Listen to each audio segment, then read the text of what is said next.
Hi, and welcome to our channel. Today we are looking at Dunbar Battery, constructed in 1781 to protect Dunbar Harbour from the American Navy.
The first shots fired in anger at Dunbar since the Cromwellian battle in 1650 occurred during the American War of Independence, when in 1779 Scottish-born Captain John Paul Jones, founder of the American Navy, decided to raid the town, possibly hoping for rich pickings.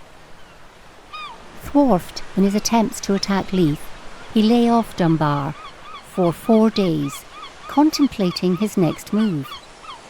On the 25th of September, he fired a salvo into the town, which did little more than rattle the chimney pots in the high street.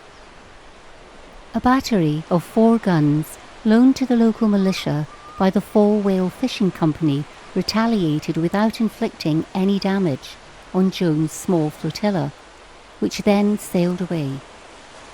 A second attack by the freebooter Captain George Fall, in the pay of France and in aid of the American colonists, occurred in 1781, an equally farcical engagement. Fall attempted to capture a vessel outside Dunbar Harbour until he was driven away by the same 4-gun battery on loan from Robert Fall's whaling company. Robert Fall was a distant relative of Captain George Fall. Fall was the provost of Dunbar, and he convinced the authorities that Dunbar Harbour needed to be protected against future attacks, and thus the surviving Half Moon Battery was built on Lammer Island, beside the harbour entrance. The battery was constructed under the direction of Engineer Lieutenant Colonel Andrew Fraser in 1781, and consisted of a half-moon or D-shaped battery with a complement of 16 guns firing through the embrasures, a formidable deterrent to any seaborne attack. The guns had a good field of fire, ranging from northwest to southeast and covering all approaches to the harbour. The 16 guns most likely varied in size, but were probably dominated by 24-pounders. The guns were never fired in anger, and the battery was decommissioned as a coastal defence at the end of the Peninsular War in 1814. In 1822, King George IV's ship, called the Royal George, arrived in the Firth of Forth on its way to Edinburgh and was welcomed with gunfire from the battery. Towards the end of the 19th century, the battery was converted into a hospital or sick house.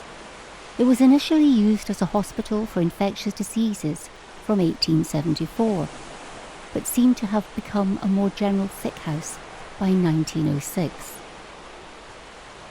In 1914, it was used to rehabilitate invalid soldiers during the First World War, and was rebranded as the Dunbar Battery Auxiliary Hospital, which was run by volunteers from the Red Cross. At the end of the war, local doctors and others decided to utilise the building to found a cottage hospital. Dunbar and District Cottage Hospital opened in July 1919 and continued to operate in the Battery Hospital building until December 1926. From 1927, the building was used as emergency accommodation, despite being unsatisfactory and dangerous. But in 1936, the roof blew off during a storm. Following a fire, the building was deemed uninhabitable and was demolished in 1937. In 2017, the Dunbar Harbour Trust created a special location at the ruined battery in Victoria Harbour. It is available for the public to visit, explore and enjoy throughout the year. It also provides a unique venue for groups wishing to engage with the performing arts or education within East Lothian. Once again, thanks for watching, and don't forget to subscribe to our channel, like, share and comment on the video. It is very much appreciated. See you next time, and bye for now.